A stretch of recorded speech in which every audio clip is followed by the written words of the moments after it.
Bonjour à toutes et bonjour à tous. Voilà, donc j'ai décidé de vous faire un tirage spécial Saint-Valentin. Voilà, et donc du coup, je vais utiliser les petites cartes dont je vous ai fait une petite review sur une autre vidéo. Les petites cartes qui sont associées à la revue Horoscope de ce mois-ci et qui justement sont sur le thème de l'amour. Voilà. Alors, on va faire un petit tirage donc pour les énergies de la semaine, enfin du 14, non excusez-moi, l'habitude, pour le 14 février. Voilà. Alors, on va faire deux tirages en fait. On va faire un premier tirage pour les couples et un deuxième tirage pour les célibataires. Et donc, je vais utiliser, en plus de ces petites cartes, des cartes du Good Tarot et un petit jeu aussi qui s'appelle le Tarot de l'amour. Alors, dans un premier temps, le tirage des énergies du 14 février pour les couples.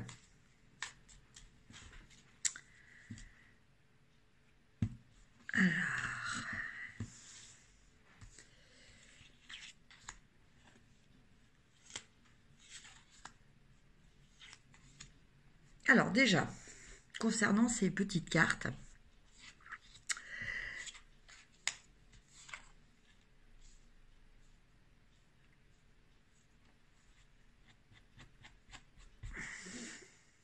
alors que je vais vous interpréter avec le petit livret qui va avec, puisque bon, c'est pas un tarot, donc c'est vraiment une énergie qui est des cartes qui est propre à son auteur. Voilà. Alors nous avons en première carte la carte de la métamorphose. Alors, la métamorphose. Deux yeux sont représentés sur les ailes d'un papillon, où un regard perce sous le masque. La métamorphose fait ici référence à la transformation de la chrysalide en papillon, aussi bien qu'à un déguisement. D'où l'ambiguïté de la carte, qui ne dévoile son véritable sens qu'en compagnie d'une autre carte. Son message restera imprécis si elle sort seule ou en fin de jeu. Quoi qu'il en soit, la métamorphose prédit le changement de votre vie amoureuse ou une transition à votre histoire de cœur, bouleversant ou non votre existence. Alors, on va regarder les autres cartes. L'autre carte, une petite carte toute mimi, qui s'appelle la Fée des Bois.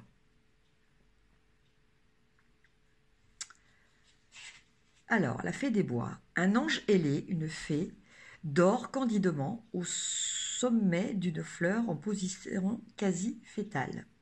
La Fée des Bois parle de l'enfant ou de l'enfance, de l'innocence, de la pureté. Elle peut représenter votre progéniture et le sentiment que vous lui portez.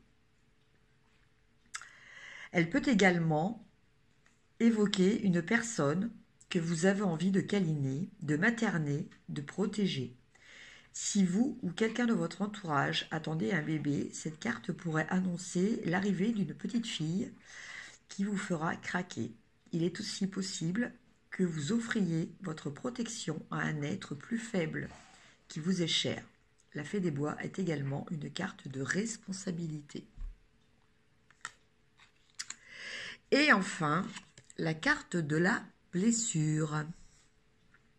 Alors, pas de panique, même si c'est pas une carte très agréable. Alors, où est-ce qu'elle est, la carte de la blessure? Alors, un cœur, transpercé de 3 épées. En amour, vous recevez quelques vérités de plein fouet et vous serez victime de trahison venant ou non de plusieurs personnes qui vous blesseront. L'acharnement qui sera mis pour vous, piqué, pourrait être la résultante d'une vengeance.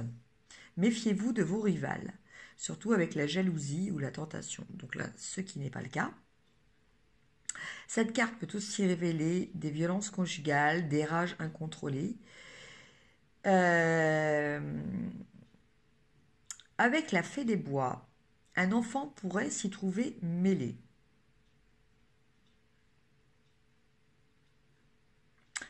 Donc si la blessure apparaît dans votre tirage, soyez très attentif à votre entourage. Excusez-moi. Alors, la synthèse de ces 3 cartes. Bon, la métamorphose, je pense que voilà, dans tout couple évolue, heureusement. Voilà, comme déjà nous évoluons individuellement, le couple aussi évolue. Donc là, on nous parle de transformation, peut-être due à l'arrivée d'un enfant. Voilà, donc peut-être que certaines dames vont profiter de la Saint-Valentin pour annoncer un heureux événement à leur mari ou à leur compagnon. Et du coup, avec la carte de la blessure, je vois pas quelque chose vraiment de grave. Je vois que vous pouvez peut-être, alors plusieurs hypothèses, peut-être que la personne à l'annonce d'une naissance, votre mari, votre conjoint, n'aura peut-être pas la réaction que vous escomptiez. Ça peut être aussi que la personne va se sentir déstabilisée. C'est vrai qu'une naissance, c'est quand même un moment très important dans une vie. La vie d'un couple, hein, c'est la vie de chaque individu hein, de ce couple.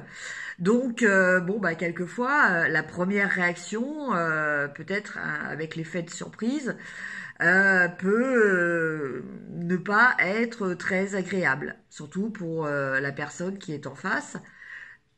Pas très agréable aussi, voilà, peut-être que certains messieurs n'avaient pas envisagé d'avoir tout de suite un enfant et que du coup, voilà quoi, ils sont un petit peu mis devant le fait accompli. Il y a le temps de réaction. Ceci dit, voilà, c'est pas parce que la première réaction n'a pas été bonne que après il y aura pas un grand plaisir qui va arriver et voilà et vraiment l'envie et le désir de cet enfant. Donc dans ce tirage. Pour les couples, alors évidemment, ça ne va pas s'adapter à tous les couples. Je pense que va y avoir un changement de vie. Voilà, un changement de vie lié à l'arrivée d'un enfant. Alors, peut-être une petite fille, ça on ne sait pas. Et qui du coup va déstabiliser les deux. Et quand il y a un déséquilibre qui va se produire hein, momentanément, hein, faut pas non plus, faut pas du tout s'affoler. Mais voilà, du coup ça peut entraîner des petites blessures qui sont peut-être plus des petites blessures d'ego, d'amour-propre. Voilà, mais voilà, des petites contrariétés. Voilà pour ce tirage. Après, on va prendre les cartes du Good Tarot. Voilà, parce que j'aime beaucoup aussi ce jeu, parce que il est très, très doux, voilà, très, très poétique, et je trouve qu'il s'adapte bien à la situation de la Saint-Valentin, même si, voilà, une fois de plus, c'est quand même une fête qui est quand même devenue très très commerciale. Voilà. Mais bon, à certaines personnes, c'est un moment important, voilà, comme d'autres fêtes qui aussi ont peut-être pris une proportion très très commerciale. Alors, on va tirer 3 cartes aussi. Donc là, je suis toujours dans le domaine des couples. Voilà, on fera les célibataires. En fait, je vais même couper en 2 vidéos. Donc, je ferai une deuxième vidéo pour les célibataires. Comme ça, voilà. Alors, la première carte, on a le 5 de feu.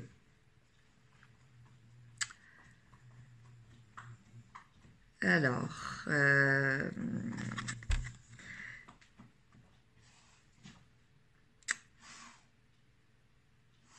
donc là, on est dans un état d'esprit où il y a peut-être des petites perturbations autour de nous, mais on essaie de se centrer. On essaie de rester posé, ancré et zen. Voilà ce que je ressens par rapport à cette carte. On essaie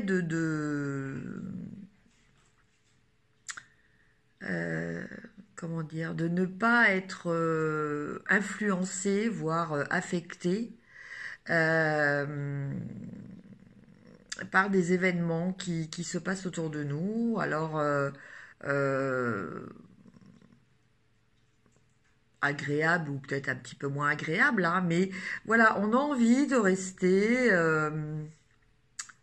je cherche mon mot, je vois l'énergie, mais j'arrive pas à trouver le mot.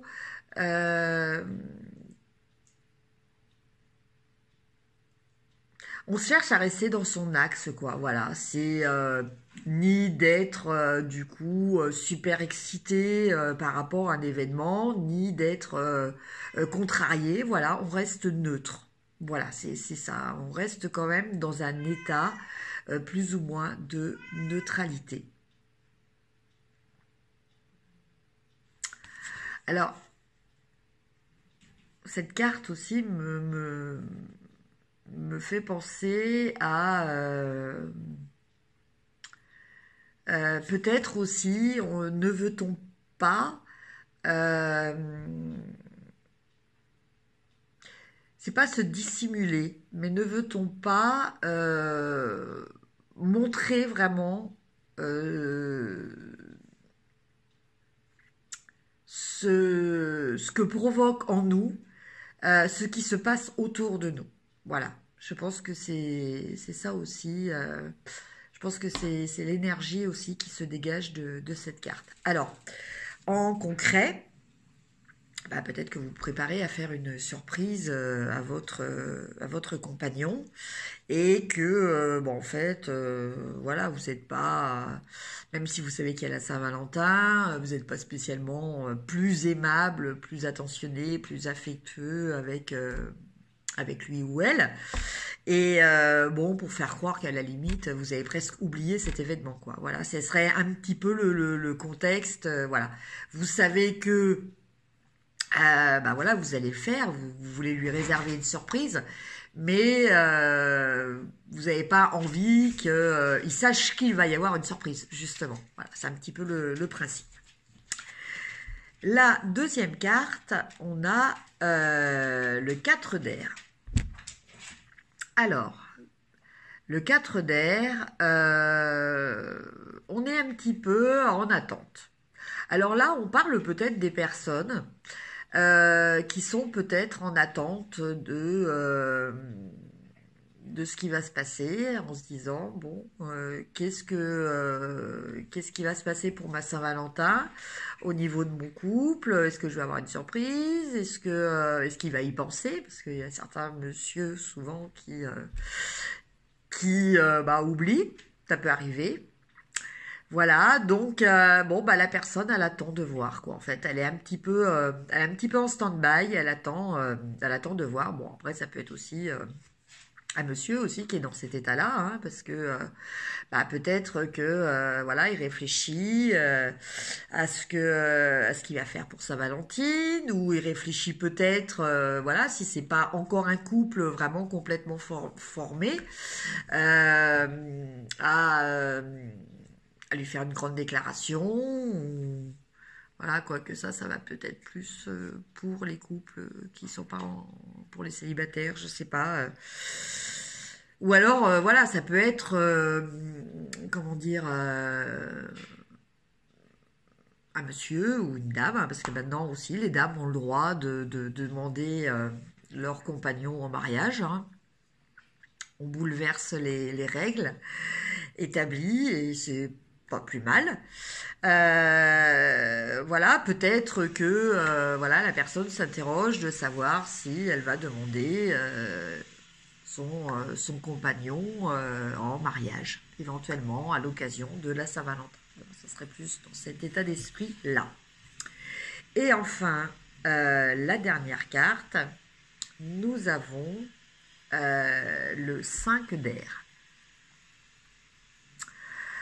Alors, le 5 d'air, nous avons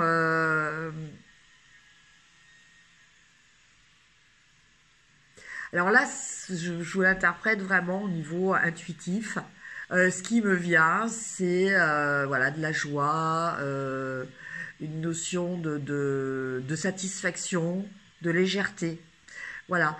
Euh, je pense que c'est l'état d'esprit, c'est l'énergie que l'on ressent quand on s'est mis la pression pour quelque chose et que finalement, bah, ça se passe très bien. Et donc après, on est dans cet état de légèreté, d'allégresse, de joie, voilà, on a la pression qui retombe et donc du coup, voilà, on se sent bah, comme cette ballerine là qui danse au milieu des oiseaux. Voilà, on se sent léger. Voilà. Donc voilà l'énergie que je ressens aussi par rapport à cette Saint-Valentin. Donc pour les couples. Et enfin, le dernier tirage avec le petit jeu du tarot de l'amour. Alors c'est un petit jeu très simple. Et voilà, je vous ai pas fait de review sur ce jeu. Voilà, c'est un petit jeu que j'utilise très rarement. Qui est assez spécial. Voilà, je vous montre les cartes parce qu'il n'y en a pas beaucoup. Voilà, donc à chaque fois vous avez la carte avec la signification en bas là. Donc le numéro et la satisfaction, le succès en plus il y a écrit, mais le titre.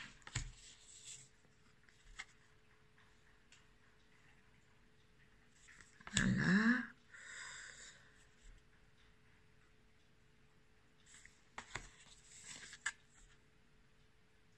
Oh bah, du coup, il y a une petite review en même temps. Ah, elle est à l'envers.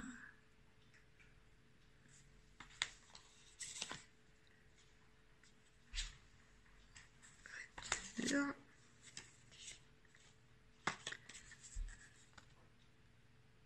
Le coup de foudre. L'amitié.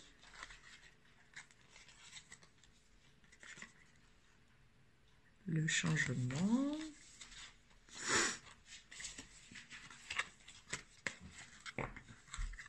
L'équilibre. Le bonheur.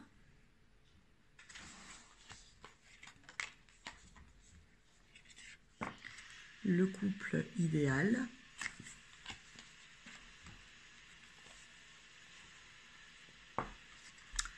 Le parfait chevalier. l'amour platonique, l'infidélité.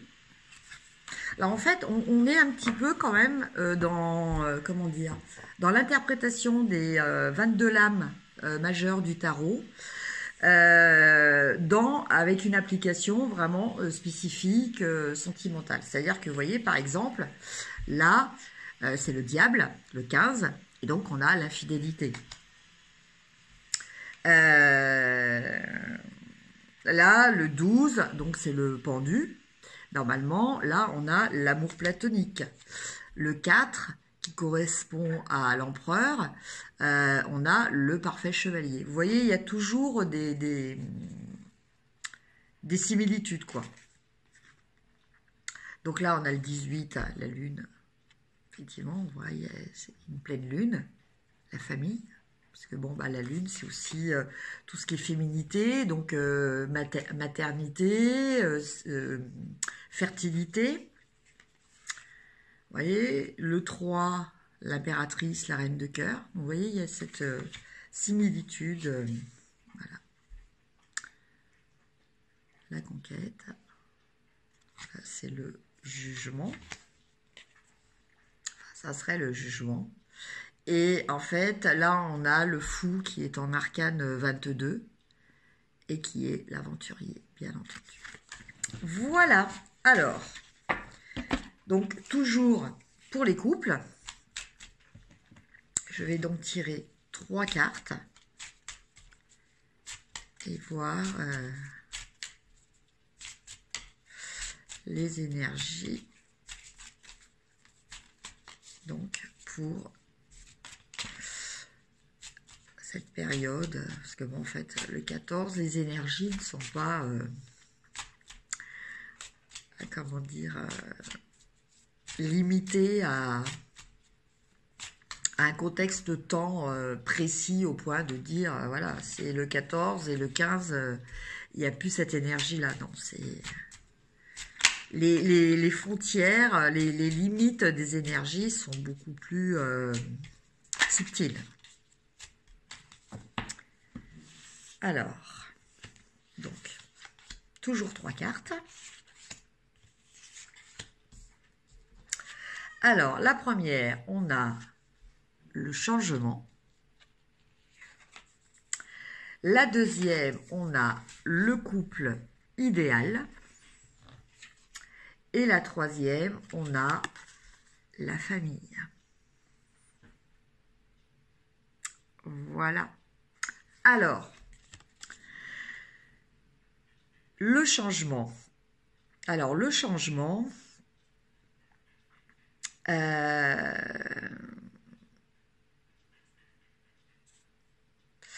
on nous parle d'évolution. Voilà, on nous parle peut-être d'entamer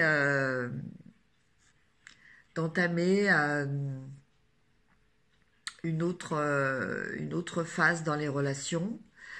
Après, ça peut être, voilà, pour les couples mariés, peut-être que certains vont se faire un cadeau de mariage,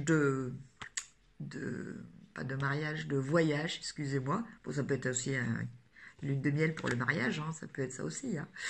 Mais voilà, je pense, voilà, la découverte d'autres choses. Voilà, c'est ça la notion de changement que je ressens dans cette carte. Le couple idéal, bah, c'est peut-être de voir en commun qu'est-ce qu'on peut mettre en œuvre au niveau peut-être concession, au niveau choix commun pour l'équilibre du couple. Voilà, donc une carte aussi très positive. Et enfin, la famille. Alors là, écoutez, ça me fait penser quand même au premier tirage, hein, où on avait cette histoire de naissance pour certains. Donc je pense que, oui, effectivement, il y a peut-être des naissances qui vont encore être annoncées. Pour les couples qui sont pas du tout dans ce contexte-là, hein, soit par choix, soit par voilà, pour il n'y a pas que les jeunes couples hein, qui ont le droit de fêter la Saint-Valentin, des couples plus âgés, donc qui sont plus dans un contexte de créer une famille, enfin d'avoir des enfants. Ah, ça s'assombrit chez moi. Euh, le temps est nuageux, donc voilà, les nuages. Euh, bon, bah voilà, cette carte nous parle aussi peut-être d'un projet en commun. C'est pas forcément un enfant dans les énergies des cartes. La symbolique de l'enfant peut aussi concerner un projet, voilà, que l'on va décider de faire ensemble.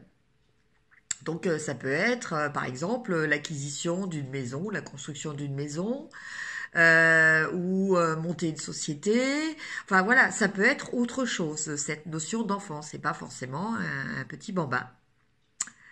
Voilà, voilà, donc bah, pour les énergies de la Saint-Valentin pour les couples. Donc je vous dis à tout de suite pour ceux qui veulent voir les énergies des célibataires. Et pour ceux qui viennent de regarder cette vidéo, bah, écoutez, je vous remercie une fois de plus de m'avoir suivi et je vous dis à très bientôt. Au revoir.